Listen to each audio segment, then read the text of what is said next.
नवी मुंबई में कत्ल का सिलसिला थमने का नाम नहीं ले रहा है। एक पुलिस थाने ने केस की गुत्थी सुलझाई नहीं, दूसरे पुलिस थाने में कत्ल की घटना घटी।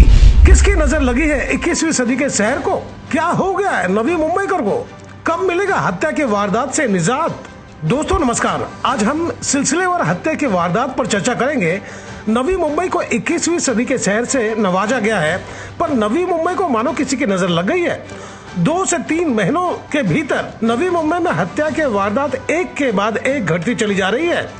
एक घटना की गुत्थी सुलझी नहीं कि दूसरे पुलिस थाने में कत्ल के वारदात की घटना घट जा रही है। जिसमें वजह की बात की जाए तो हत्या की वजह जो हमारे बुजुर्ग बता गए हैं, जर्ज, जमीन और जोरू, इन्हीं के इर्द गिर्द घूमते रहती है। अब नया कत्ल का मामला पनवेल शहर पुलिस थाने के सामने आया है, वह भी हैरत अंगेज। इस कत्ल में मास्टरमाइंड कोई पुरुष न होकर एक महिला है, जिसमें सबसे दर्दनाक बात यह है कि हत्या किसी पराई का ना होकर दूध पिलाकर बड़ा करने वाली मां का हुआ है, और हत्या करने वाली एक महिला का नाम इस हत्या में जुड़ गया है, जिसमें संदेह के घेरे में मृतक महिला की बेटी का नाम जुड़ा है। जानता हूं आपके जहन में कई सवाल खड़े हो रहे होंगे कि पुलिस की जांच गलत दिशा में चली गई होगी, और मान ले किसी तरह आप अपने आप को समझा भी ले तो दूसरा सवाल यह उठ खड़ा होगा, हो ना हो वह कोई मुसलमान होगा। अगर आप ऐसा सोच रहे हैं तो अंत तक हमारे साथ बने रहें, आपके सवालों का जवाब मिल जाएगा, तब निर्णय करें आप सही थे या गलत। अंत तक बने रहें, हत्या के राज का पर्दाफाश करने जा रहे हैं। नवी मुंबई पनवेल शहर पुलिस थाने में नैसर्गिक मौत का मामला दर्ज किया गया। पनवेल पुलिस को जरा भी शंका नहीं थी कि 44 वर्षीय प्रिया प्रहलाद नाइक की हत्या हुई होगी, पर जब मामला पुलिस थाने में दर्ज हो तो पोस्टमार्टम 99% करवाया ही जाता है। 1% अपवाद है, जिसमें घर के उम्रदराज लोग होते हैं और उनका शरीर पहले से ही जर्जर हो चुका होता है, और घर के लोगों के फरियाद के बाद उसका पोस्टमार्टम नहीं होता। यह बात हम इसलिए कह रहे हैं कि पोस्टमार्टम रिपोर्ट की वजह से कत्ल के राज से पर्दा उठ गया। जी हां, आपको बता दें, प्रिया नाइक के पोस्टमार्टम का रिपोर्ट जब पुलिस को मिली तो पनवेल शहर पुलिस थाने के पैरों तले जमीन सरक गई, यह सोच के कि हत्या के वारदात को किसने अंजाम दिया होगा। पनवेल पुलिस इस हत्या से जुड़े सुराग को तलाशने में जुट गई, और कड़ी से कड़ी को जोड़कर जब कागज पर इस हत्या की तस्वीर बनाई गई तो जांच अधिकारी को खुद पर यकीन नहीं हुआ। वह दुविधा में थे, पर जांच की जब एक कड़ी हाथ लगी हो तो शुरुआत करने के सिवाय दूसरा कोई रास्ता नहीं बचता। यही वजह रही कि जांच की शुरुआत पनवेल पुलिस ने आगे बढ़ा दी है, जिसमें सबसे पहले इस हत्या की गुत्थी को सुलझाने के लिए मृतक महिला प्रिया नाइक की बेटी 26 वर्षीय प्रणाली नाइक को बुलाया गया।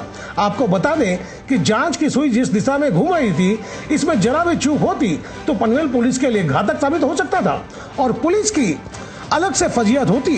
पर खतरों से खेलने वाले ही इतिहास रचते हैं, और यहाँ भी यही देखने को मिला कि हत्या के वारदात की पनवेल शहर पुलिस अधिकारी ने जो खाका खींचे थे वह बिल्कुल सटीक था, और यही वजह रही कि पुलिस के जांच में मृतक की बेटी आखिर में फंस गई।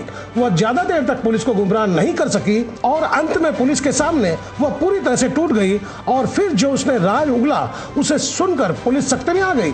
हकीकत यह भी है कि भारत में ज्यादातर लोग अपने बच्चों को यह नसीहत देते देखे गए हैं, जिसमें उनसे यह कहा जाता है कि माँ का दूध कैसे चुकता करोगे, लेकिन एक वाकया ने लोगों को सोचने के तरीके और सलीकों को गलत साबित कर दिया, और माँ बेटी के रिश्ते को तार तार कर दिया।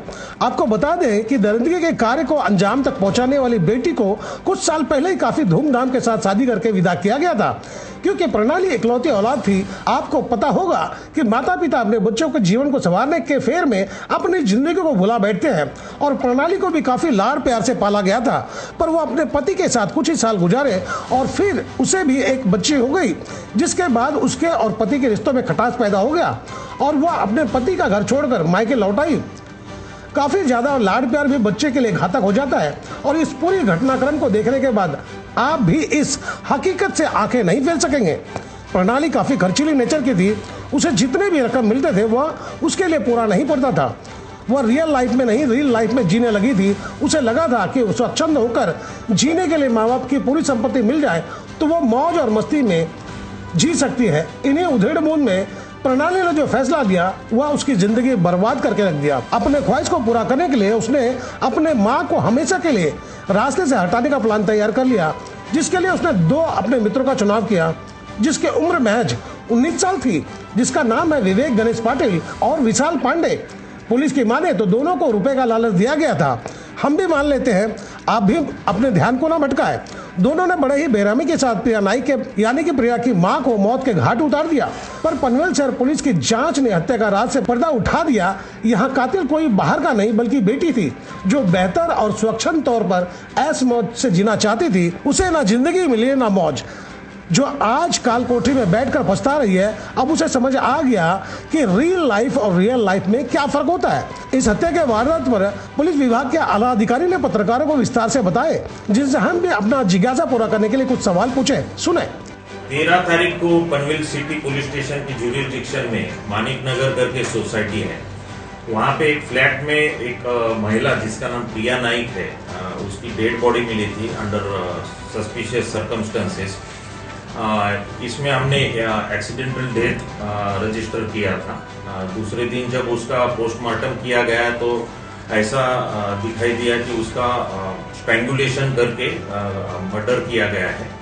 तो हमने मर्डर रजिस्टर किया और इसकी गंभीरता देखते हुए इसका इन्वेस्टिगेशन हमने पनवेल सिटी पुलिस स्टेशन के सीनियर पीआई ठाकरे साहब को इसका जिम्मा सौंपा। और इन्वेस्टिगेशन के दौरान ऐसा दिखाई दिया कि ये जो महिला है, उसकी लड़की जिसका नाम प्रणाली नाइक है, इसने विवेक पाटिल और विशाल पांडे ये दोनों के साथ अपने ही माँ का मर्डर का एक प्लान रचा। और उसके मुताबिक विवेक पाटिल और विशाल पांडे इन्होंने उसका खून किया स्ट्रैंगुलेशन। नहीं, ये जो महिला आरोपी है वो उसकी शादी 2018 में हुई थी। 2020 से वो अपने माँ बाप के घर में ही रहती थी, तो डिपेंडेंट ही थी उनके ऊपर। तो उसका अभी तक जो इंट्रोगेशन किया उसमें ऐसा दिखाई दे रहा है कि पूरा घर का जो कारोबार है, उनके जो कुछ 10-12 घर किराए से दिए जाते हैं या 2 शटर्स है जो किराए से दिए जाते हैं, ये सब कारोबार, घर का खर्चा, पैसा, ये खुद के हाथ में आए।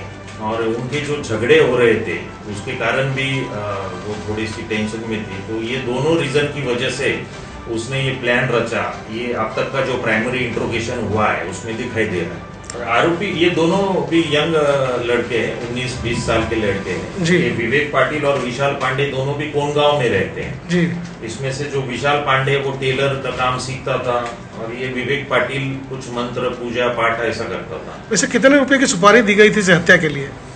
अभी तक कंफर्म बताना मुश्किल है, लेकिन जो इंट्रोगेशन में पता चला है 10 लाख रुपए दिए जाएंगे ऐसा प्रॉमिस किया था, ऐसा ये विवेक पाटिल बताते। रिश्तों को शर्मसार कर देने वाली इस घटना से आदमी को चाहिए कुछ सबक ले।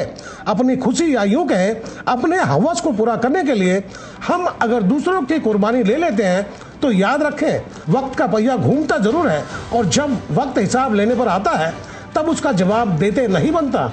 उस घड़ी के लिए हम इतना ही कहना चाहेंगे, तब पछताए होत क्या जब चिड़िया चुग गई खेत। तो दोस्तों, आपको मेरी खबर बेहतर लगी हो तो लाइक करें, सब्सक्राइब करें और बेल आइकन दबा दें।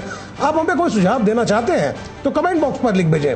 तो गोपाल साहब को दीजिए इजाजत, हम जल्द उसी खबर के साथ हाजिर होंगे।